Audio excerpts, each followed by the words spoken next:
It's Detmers Day against the Guardians, and I'm excited, and John's excited. Plus, we're going to ask this question: does April actually matter? We'll show you how the Halos have done historically in April and why a great month doesn't always mean a great season. And plus, we'll give you our keys for a great weekend series against the Chicago White Sox. You're locked on with Mike and John, and this is Locked On Angels.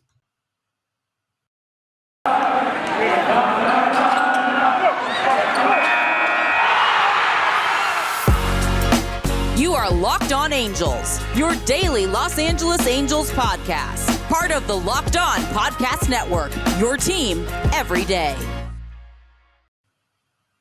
Thanks for making Locked On Angels your first listen of the day. We're free and available wherever you get your podcast. And starting today, we are on YouTube, Jonathan. Look at that. Welcome to Locked On Angels. Thanks for joining us. My name is John, and that's my brother Mike. And my name is Mike, and that's my brother John. Good job on the pointing there. You got the Super Halo Bros with you, aka the Frisch Brothers, and we're excited because we just had a sweep of the Cleveland Guardians, Mike, taking 4 games. Sweet. Got to throw up one of these for the WCW reference there. Hey, yo. Hey, and we did it without Ohtani in the lineup today. How about that? Awesome. We got him a day off. We had Trout at DH, so that was something new.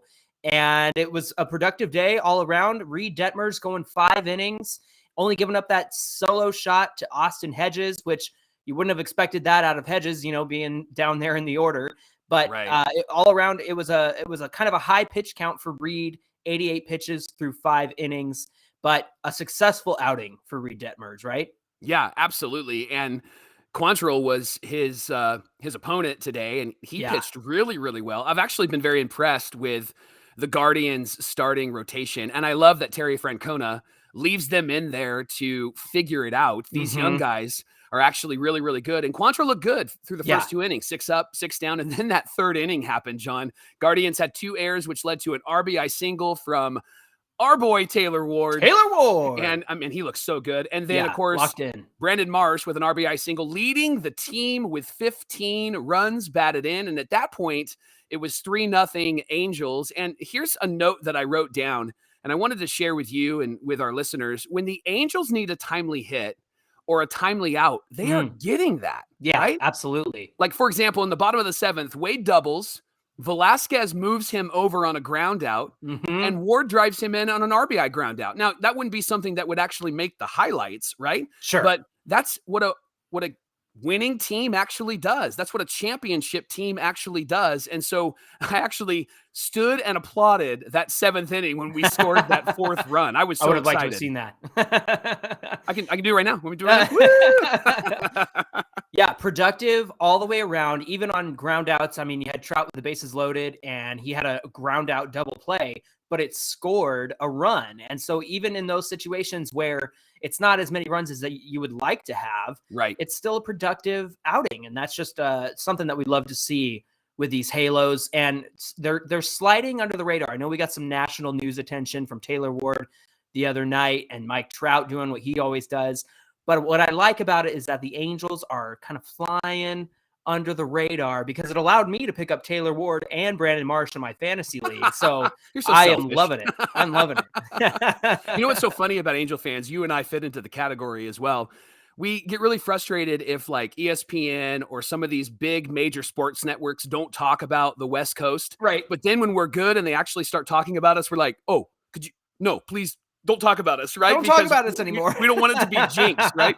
We're all just like nervous. We feel like we're playing Jenga right now with the Angels. And I'm excited about where they're at and being able to be 13-7 and sitting atop the AL West. They are the 2nd most winning team in MLB right now behind the Mets. They've scored the most runs in the AL. And it's been a remarkable run. And the starting pitching, you mentioned Detmers, but he's my boy, and so I want to talk about him one more time. 5 innings, 2 hits, 1 walk, 1 earned run, 4 Ks, 88 pitches. He got the win. I think that's the most important thing today. He was the winning pitcher. And then we just brought in all the guys that we paid a lot of money to come in and solve the bullpen problem for us, right? So we saw Bradley come in, we saw Luke come in, we saw Tepera come in, and then we even saw Rysel. And what's so funny about Rysel is that he did give up the first hit to that first batter, but he wasn't thrown by that at all. He was Not like, at "No, I'm all. just gonna throw strikes, gonna get out of this inning." And he looks so relaxed and so calm. I have a friend named Ben who actually really loves the Angels, and we went to a game a couple of weeks ago, and he said, "I just don't know if I'm in on Rysel." And I looked at him and I gave him the death stare. Who's not in on Rysel? Well, and he said, I just don't know about him yet. And so the other night he actually texted me and he said, "Okay, I'm in on your boy Rysel." So you better be. Ben, welcome back to the Angels fan system, right? Welcome to the light side. Good grief. Oh man. Yeah, and if you think about the Guardians team came into this series with the highest batting average in the American League, and you wouldn't have known that by the way that our pitching outperformed them every step of the way. And from the starting rotation to the bullpen, just completely locking it down. It never seemed like we were in a situation where it was like, oh, shoot, am I going to regret this later? Like you mentioned it on yesterday's episode that when we gave up those 2 runs in the first, it was like, oh boy, here we go. But then we answered right back, and more of the same today, ending that game 4-1. And just what an incredible series the Angels have had. And we are riding that momentum into the road trip against the Chicago White Sox and the Red Sox. So I just saw this stat today and I wanted to share it, that the Angels, this is the first time they've swept the Guardians since 1997. I remember playing the Guardians over the last few years, and it always felt like, man, we're going to get beat up in this series. It's going to be really tight. It's going to be really, really difficult. I went to a game a couple of years ago with a friend who is fresh to baseball, and I said, I don't know if this game's going to be that great because we haven't beat the Guardians in a while. We ended up winning that game, but it's been so long since we've swept them, and so this feels real good. So can we just sit in it for a moment and just soak it, let it marinate before we even move on to this next series? Join us. Here's why I'm nervous about the next series, and you said this off air. The White Sox are not doing really well, which is a team that we have to be really careful of, right?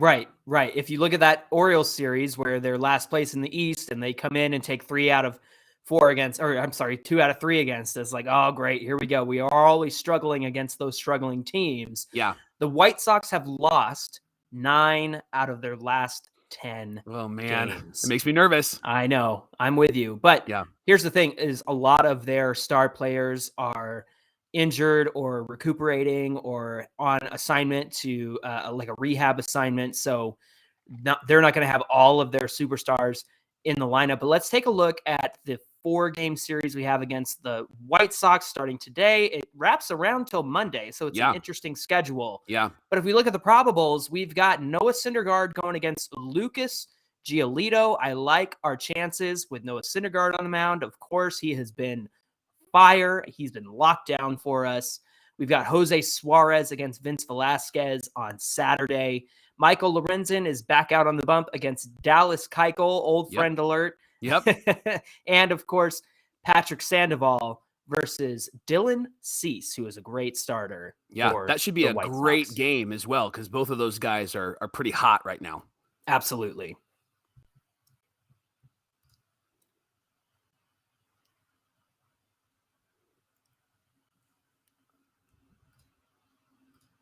Coming up on Locked On Angels, we'll give you our keys for the weekend against the Chicago White Sox. But first, Locked On Angels is brought to you by Built Bar. John, I did it again this week. I skipped a meal, and I ended up grabbing just a bunch of junk. And so I got to go back and order me a Built Bar because it's a low-calorie, high-protein bar, good for replacing candy bars. I had a hangry headache today, and I was thinking, man, I'm just going to have to confess my sin on the pod tonight and talk about it. So good news is with a Built Bar, you don't have to feel bad about eating one because they're better tasting than any regular candy bar, and they're better for you.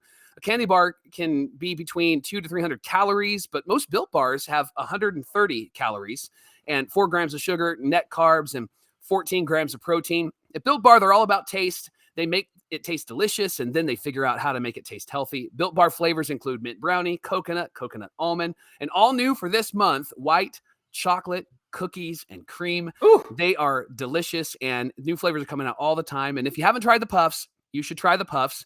They are the first protein-infused marshmallow. They're fluffy, and they're marshmallowy, and they're delicious. And they're not just a protein bar. They're a treat. They're covered in 100% real chocolate. The Puffs are a fan favorite. with some incredible flavors: cinnamon churro, coconut marshmallow, banana cream pie. They're going to be your new favorite as well. So go to built.com, use the promo code LOCK15, get 15% off your order. Use the promo code LOCK15, get 15% off at built.com so you can get your Built Bar today. And Locked On Angels is also brought to you by Blue Nile. Are you looking to gift something for that special someone in your life? Blue Nile is here to help you. BlueNile.com is the original online jeweler since 1999. They've helped millions and millions of couples create their perfect engagement ring. Blue Nile is committed to ensuring that the highest quality ethical standards are observed when they source diamonds and jewelry, and they have a diamond price guarantee. Contact Blue Nile to compare a competitor's diamond against one of theirs. In most cases, they can beat that price or even meet it. Not perfect, no problem. 100% satisfaction guarantee, so you can shop stress-free with guaranteed free shipping and returns. And if you need your special purchase fast, most cases Blue Nile can deliver overnight. So Mike, write that down. This Mother's Day, we're going to give mom something special, or the mother of your kids something she'll treasure forever with fine jewelry from BlueNile.com. Locked On Angels listeners like you get $50 off of a purchase of $500 or more. So this podcast exclusive is only good through Mother's Day. Use the code Locked On. That's code Locked On. Plus, every order is insured, ships free, and arrives in discreet packaging, so that won't give away what's inside. You can shop stress-free and find your forever piece. Go to BlueNile.com today.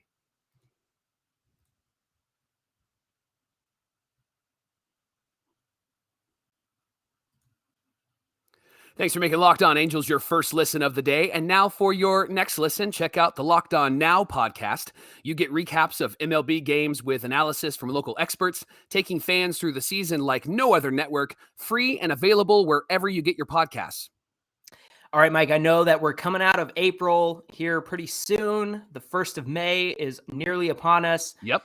And we've traditionally not had a lot of success in April. So that is why this year feels so much different. And Right. So I wanted to ask you if we could go through previous months of April from past seasons and just kind of see where we were at this point in the season. Now, I know we started a little bit late this season because of the lockout and spring training. We had to fit it all in. But I wanted to go back and look at some of the previous years. So let me start with last April. We were 500, 12-12. But we ended up that season 77 and 85. So that was last year. Okay. So 2019, we were going to skip COVID year because the blip year doesn't matter, right? So 2019, we were actually 13 and 17 to start the season out of April. And that was a tough year. 72 and 90. Yeah. Brad Ausmus was our manager at that point. And so I'm glad that he is not around anymore because that was just not a successful season. What about the year before that, John? The year before that, 2018. Now, this was an exciting, hot start for the Halos. We were 16 and 12 in the year of 2018, coming out of April. However, we ended that year 80 and 82. Oh, terrible. Not great. The year before that, 2017, we had a pretty decent start. We were one game over 500 in April, 14 and 13. But again, repeating ourselves, 80 and 82 in 2017. Yeah, what are the odds of that? How about we go back to a year that we remember fondly, and that was the last playoff year for the Angels, 2014. My boy Jared Weaver was still on the team at that point. Woo!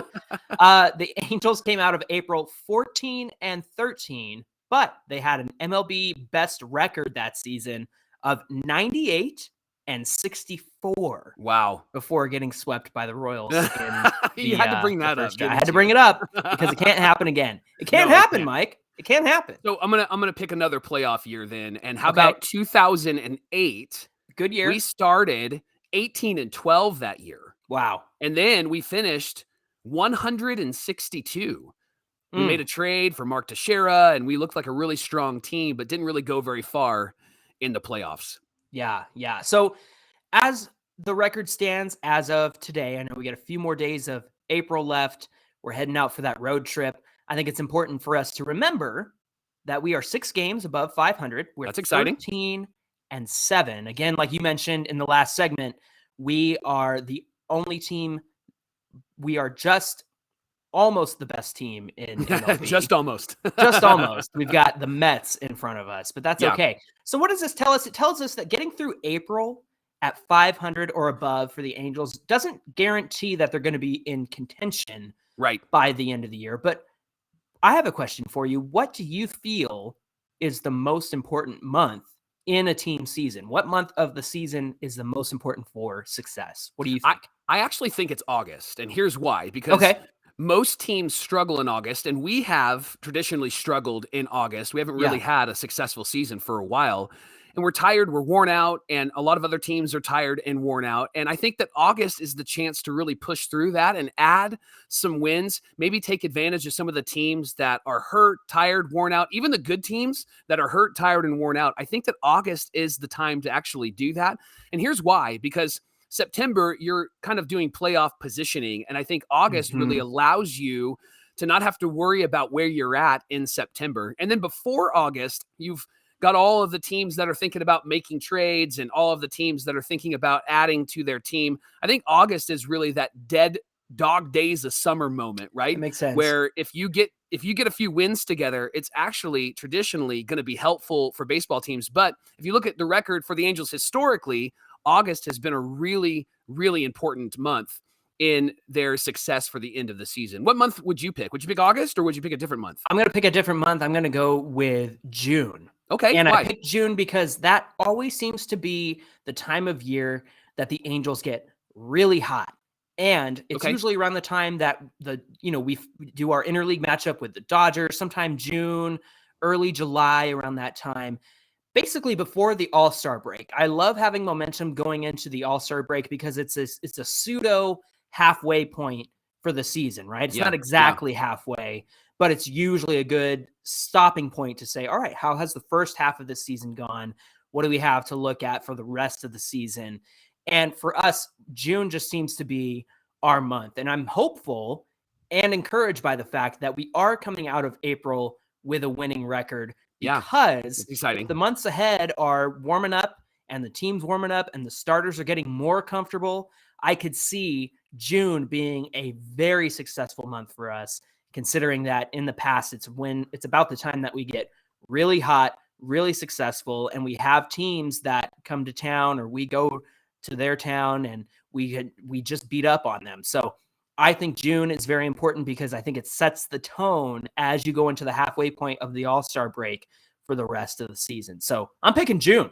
All right. So I'm going with August. You're going with June, and we're both here to say that April doesn't matter. At the end of the day, for the Angels, historically. At the end of the day, April doesn't matter, but it does feel good to have a winning record. No matter how the rest of this month goes, we're coming out of it with a winning record. So absolutely, let's put that on our cherry pie there, that scoop of ice cream. Stamp of approval. Yeah, stamp of approval.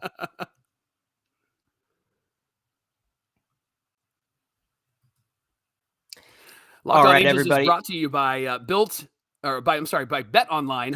Check out betonline.net. It's your number one source for all the betting stats and sports info. Find all of the latest sports developments, league reviews, and news, including this year's basketball playoffs and, of course, the Major League Baseball season. BetOnline is your continued source for all sporting wagering information, from live betting to playoffs to esports and more. Head to the website today and use your mobile device to learn more about trends and actions. BetOnline is where the game starts. You were just so enthusiastic about BetOnline. I thought I was taking that one. So there you go. You can Don't step on my toes.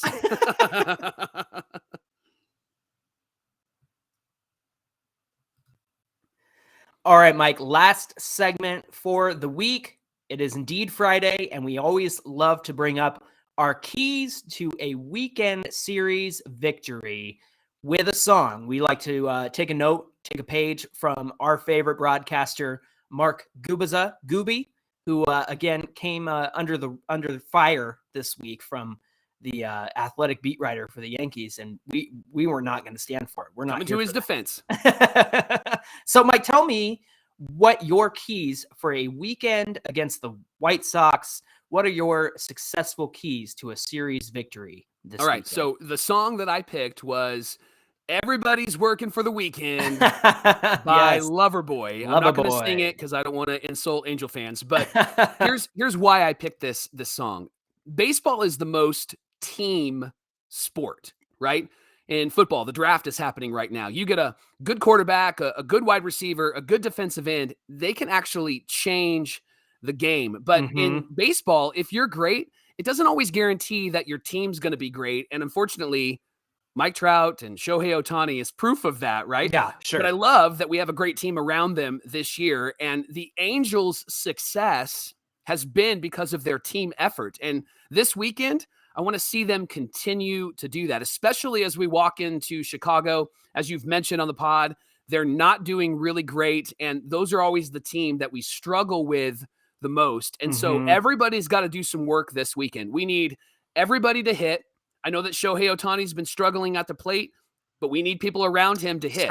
Starting to warm up though. He had So that would be a great thing. We need Yeah. every starter to stay consistent. I love that we're going 5 innings. We need Joe Madden to give them an opportunity to continue to put together a quality start. And Right. then we need every reliever to either hold a lead or hold it together if they have the lead. And so far in this series against the Guardians, the Angels have done that, and we need to do that this weekend. So everybody has got to work for the weekend, John. I like it. Those are my keys. What are your keys? All right, my key, I'm going to actually, since we're going to Chicago, I'm going to use a Chicago song. Okay. I love What my song? cheesy jams and I love Chicago. Some yacht So rock? I'm going to pick Hard to Say I'm Sorry by Chicago. Okay. Hard for me to say I'm sorry.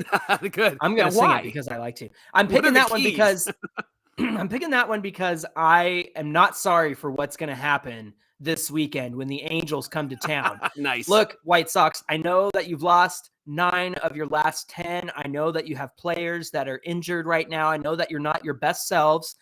Everyone has selected you to take the AL Central, and They I did. still believe in you. I still think that you can do it.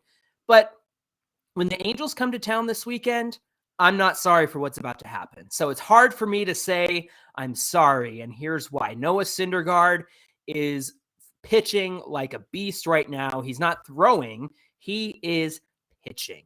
Patrick Sandoval coming off his greatest start this season and possibly in his career. He's going to be one tough pitching matchup this weekend. Got Jose Suarez ready for him to turn a corner. And of course, Michael Lorenzen also coming off one of his best starts of the season. And so the pitching matchups are going to be very, very interesting, but I'm confident in this Angels team. I know that the White Sox can hit, but I'm not sorry for what's about to happen. I think that we take at least 3 of these 4 games this weekend. Okay, so what you're saying is that everybody's working for the weekend so that we don't have to be sorry on Monday. That's Correct. what you're saying. Correct. Love it. Let's go. So even though we've got a weird wraparound weekend series that starts today and goes till Monday, I think our keys of the game are going to be what the Angels need to do this weekend, and I'm really looking forward to it. So let's go. Let's get a victory.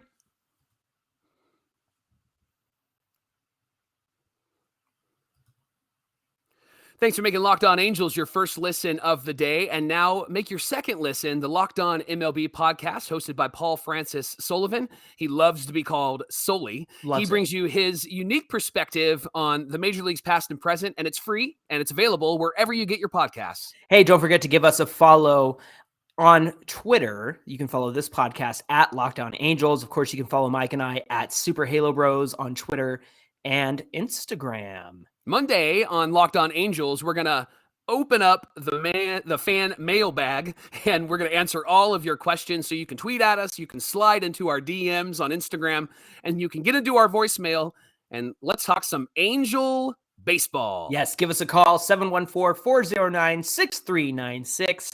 Leave us a voicemail, and we'll get that on the next episode, as well as comment below on YouTube if you have any questions for us. We'd love to respond to you on the podcast as well. Until Monday, you guys have a great weekend. My name is John, and that's my brother Mike. And my name is Mike, and that's my brother John. And we'll see you right here on Monday on Locked On Angels. Thanks, everybody.